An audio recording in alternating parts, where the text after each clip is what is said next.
Buongiorno a tutti. In questo nuovo episodio parliamo del tema successivo. Se non avete visto lo scorso video, andatevelo a recuperare perché parlavo di cosa ci rende umani. Questa volta parliamo di cosa ci rende esseri viventi e quindi è una domanda che appunto va ancora più alla base. È una domanda che è fondamentale in quest'epoca di intelligenza artificiale in cui c'è una confusione spaventosa e che anche appunto crea delle visioni future che in realtà dal mio punto di vista non sono corrette, proprio per le questioni che iniziamo a sviscerare in questo video e che poi andremo a sviluppare in altri. Infatti questa serie fa parte del capitolo, tra virgolette, delle basi di organizzazione non solo del vivente ma della nostra consapevolezza e quindi anche l'organizzazione del nostro sapere, e quindi prenderà due ramificazioni, una quella più filosofica e di epistemologia che poi continua con i sistemi complessi eccetera eccetera, e l'altra proprio quella dell'intelligenza artificiale, quindi come noi ci differenziamo dalle macchine, come si costituiscono le macchine eccetera eccetera, fino ad arrivare appunto ai modelli di intelligenza artificiale generativa e alle varie ramificazioni tecnologiche che ci sono in questo periodo. Ecco, quindi penso che porsi la domanda di cosa ci rende esseri viventi in questo momento sia assolutamente fondamentale, oltre che anche per costruire quella che è la medicina coerente. Infatti è anche una delle basi da cui sono partita e che caratterizza il secondo capitolo del mio libro. Infatti il primo è introduttivo e contestualizza un po' la necessità delle mie ricerche e poi spiega come si svolgerà il libro. Nel secondo entro un po' nel vivo e inizio a sviscerare tutti questi concetti.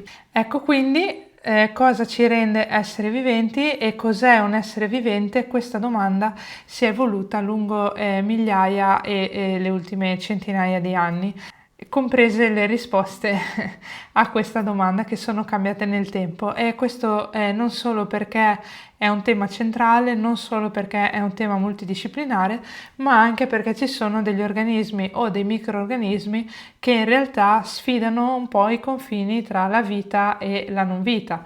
Ad esempio, i virus sono esseri viventi? Questa domanda è stata posta perché per potersi replicare hanno bisogno del codice genetico del loro ospite, quindi senza di quello non potrebbero replicarsi e quindi moltiplicarsi e quindi poi sopravvivere come specie, diciamo. Ecco, di conseguenza le definizioni della vita e del vivente hanno preso diciamo vie diverse. Dal mio punto di vista i due studiosi più importanti per la mia formazione e che sinceramente sono fondamentali e consentono di fare tantissimi passi avanti, tra virgolette con poco, perché si tratta di un libro fondamentale che probabilmente recensirò e credo che sarà proprio il prossimo video, lo farò su questo. Il loro libro è Autopoiesia e cognizione e Maturana e Varela sono stati due biologi ed epistemologi cileni che hanno studiato proprio come si organizza la vita all'interno della visione della complessità e anche come si organizza l'osservatore quando vuole esplorare la vita e qual è il rapporto tra l'osservatore e l'osservato, che fa parte dell'epistemologia che hanno contribuito a costruire, che è quella costruttivista. Questo appunto fa parte di uno dei due filoni che poi si svilupperà a partire proprio da questo video. E quindi cosa hanno studiato Maturana e Varela? Loro, siccome proprio studiavano l'osservatore e le sue proprietà, poi si sono anche potuti chiedere ma cos'è che rende un essere vivente indipendentemente dall'osservatore che lo osserva, quindi quali sono le caratteristiche intrinseche di un sistema perché venga definito vivente indipendentemente da chi o cosa viene osservato. E da lì è partita la loro idea e la loro strutturazione teorica di autopoiesia e cognizione. Quindi il vivente è strutturato tra le varie cose dall'autopoiesi e dalla cognizione. Vediamo cosa sono. L'autopoiesi, come dice la parola auto e poiesis, è la capacità di autocreare e autocostruire le proprie componenti, e questo ha diversi risvolti. Ad esempio, pensiamo che noi, come in realtà appunto gli animali, le piante, cioè come tutte le specie viventi, ci riproduciamo a partire da noi stessi, no? Quindi nel caso di noi esseri umani, le due cellule, l'uovo e lo spermatozoo, si uniscono e danno origine alla vita. Quindi questo è un primo aspetto, noi ci autoriproduciamo a partire da noi stessi. L'altra cosa è che creiamo le nostre componenti, o meglio, sappiamo bene che in natura nulla si crea, nulla si distrugge, tutto si trasforma, però a partire dal cibo, dall'acqua, dalla luce solare e dall'aria, noi siamo in grado di strutturare le nostre componenti interne, quindi le nostre proteine, le nostre cellule, i nostri tessuti e così via. Infatti la cellula è la nostra unità funzionale, si parla anche di automa cellulare, proprio per sottolineare che la cellula è la prima unità indipendente, tra virgolette, della nostra esistenza.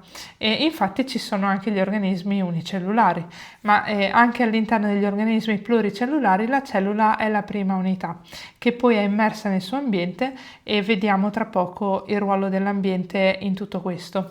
Ci sono ambienti interni ed ambienti esterni, no? Ad esempio le cellule, una cellula di un osso è dentro l'ambiente dell'osso, una cellula del sangue è dentro l'ambiente del sangue, e quindi sono ambienti molto diversi che informano la cellula e che la fanno, diciamo, agire o reagire in modo diverso.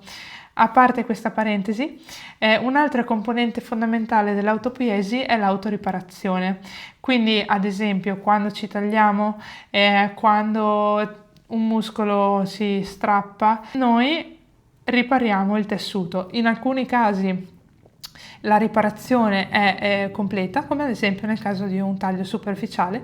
In altri casi, come nel caso appunto dello strappo muscolare o di una lesione nervosa di un grosso nervo, la ricostruzione del tessuto originario non è possibile, e quindi il tessuto viene diciamo sostituito con altro, nel caso del muscolo tessuto fibroso ad esempio, però in generale noi siamo in grado di riparare le nostre componenti, e anche qui questo avviene non solo a livello dei tessuti esterni ma anche di quelli interni, anche ad esempio delle mucose. Ad esempio, quando una persona ha una gastrite, ha un'infiammazione della mucosa dello stomaco, poi nel momento in cui si cura, se la cura è profonda ed è effettiva, la mucosa dello stomaco si ripara.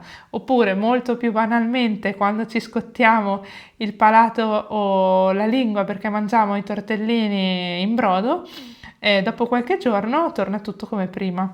Queste anzi sono insieme di capacità che dipendono dal fatto che il nostro organismo, come quello degli esseri viventi, è in grado di autoregolarsi, ovvero non dipende passivamente dalle leggi e dall'imprinting fisico, chimico, eccetera, eccetera, ambientale, ma ha una sua propria, si chiama nomologia, quindi un suo proprio insieme di leggi e regole che utilizza per strutturare non solo le sue componenti, ma anche i suoi processi e le sue risposte. Quindi la capacità di autoregolazione è fondamentale e fa anche parte dell'autopoiesi, ma in generale degli esseri viventi. Ecco, accennavo un po' all'ambiente. Un'altra caratteristica fondamentale dell'essere vivente è quella di proprio accoppiarsi strutturalmente ad esso. L'accoppiamento strutturale è proprio un termine coniato da Maturana e Varela, e si riferisce proprio al fatto che l'organismo è fortemente dipendente dall'ambiente che occupa, e non solo non è definibile, al di fuori di esso. Pensiamo ad esempio, faccio un esempio estremo, noi esseri umani, il nostro ambiente è la Terra e l'atmosfera. Se noi ci pensassimo invece sott'acqua, ecco, saremmo umani fino al momento in cui il nostro respiro può essere trattenuto, perché oltre quel momento perderemmo la vita e quindi non saremmo più esseri umani vivi. Quindi la nostra definizione è proprio primariamente definita dall'ambiente che occupiamo. E Maturana e Varela insistono molto su questo perché parlano di due concetti che potrebbero sembrare contraddittori tra di loro, ma che in realtà sono complementari. Il primo è quello che loro definiscono operatività chiusa, cioè proprio perché il sistema vivente ha le sue leggi e si auto-organizza, è in grado di mantenere la cosiddetta operatività chiusa, cioè di mantenere le sue leggi che sono diverse da quelle dell'ambiente che occupa, e all'interno di questa operatività c'è il fatto di potersi distinguere dall'ambiente, quindi il nostro sistema sa che è diverso e che ha un'altra identità dall'ambiente che occupiamo con tutti gli altri esseri viventi, e quindi in un certo senso la nozione identitaria, anche questo lo approfondiremo in seguito perché è fondamentale, è la multidimensionalità della nostra identità come individui e appunto individui in un ambiente e in una collettività. Ecco, la nostra identità dipende proprio dalla capacità del sistema di autodefinirsi rispetto all'esterno e di mantenere le sue regole.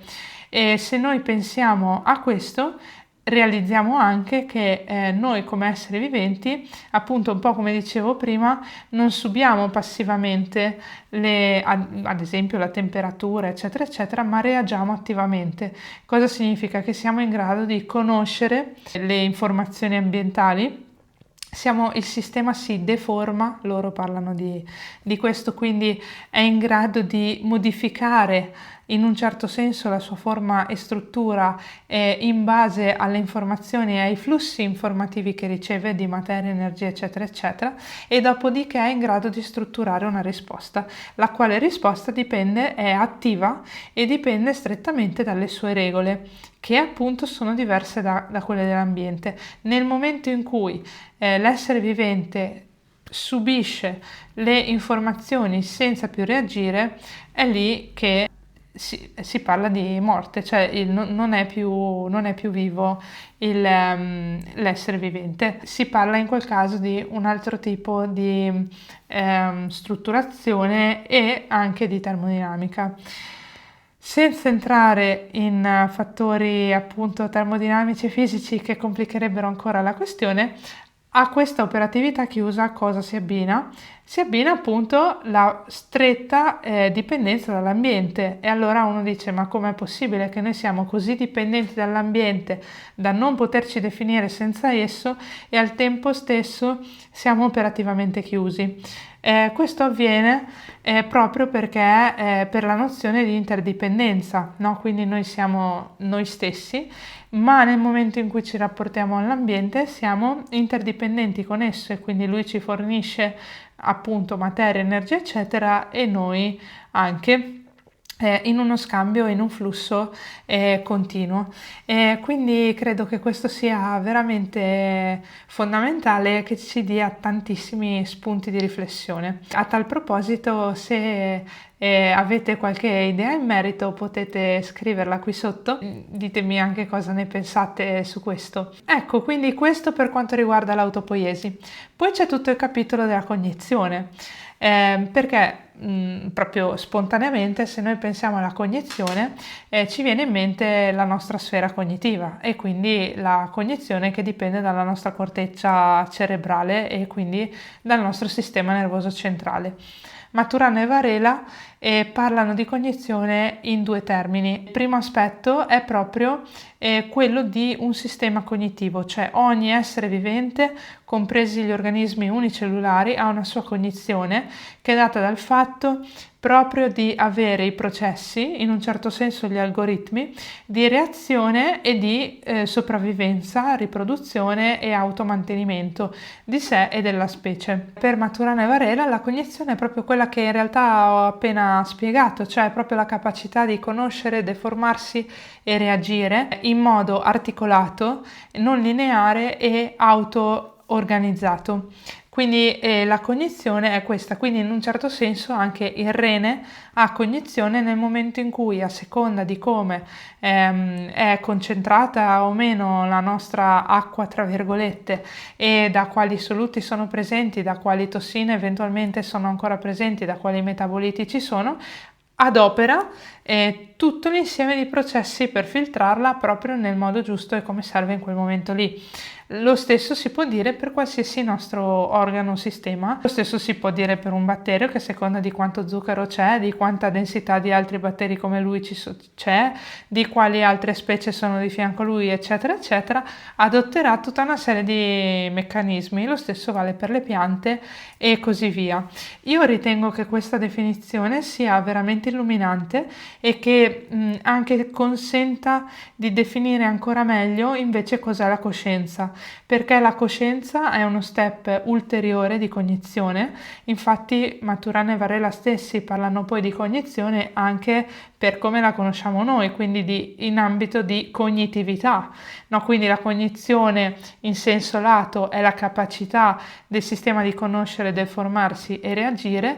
La cognitività è la cognizione che dipende dal sistema nervoso centrale e quindi dove il sistema nervoso centrale, cioè il cervello, proprio attua un altro step e fa nascere degli stati di consapevolezza che poi diventano anche coscienza. Quindi c'è anche questo aspetto, però il fatto di definire una cognizione sistemica e una cognizione che poi diventa coscienza, credo che sia a livello proprio anche linguistico e organizzativo molto utile, perché ci permette di definire i campi, ecco, e anche di conseguenza i campi di indagine e i campi di esplorazione. Ecco, quindi in questo video abbiamo iniziato a vedere cos'è che ci rende esseri viventi, utilizzando il pensiero fondamentale di Maturana e Varela, che considero un po' tra i miei maestri a distanza, che hanno forgiato le mie ricerche e il mio pensiero, e iniziamo così ad aprire la strada a tutto il grandissimo discorso su cos'è che ci differenzia dalle macchine. A questo dedicherò un altro video ed episodio, perché richiede ulteriori definizioni e ulteriori esplorazioni. È un tema appunto centrale. Intanto per questo video concludo qui. Anche questo tema è così ampio che potrebbe prestarsi tranquillamente a tantissimi altri tipi di esplorazioni e argomentazioni, e intanto ho dato questi spunti. Se siete d'accordo, iscrivetevi al canale e condividete questo video. Sono molto curiosa di leggere i vostri pensieri in merito e noi ci vediamo al prossimo video. Ciao!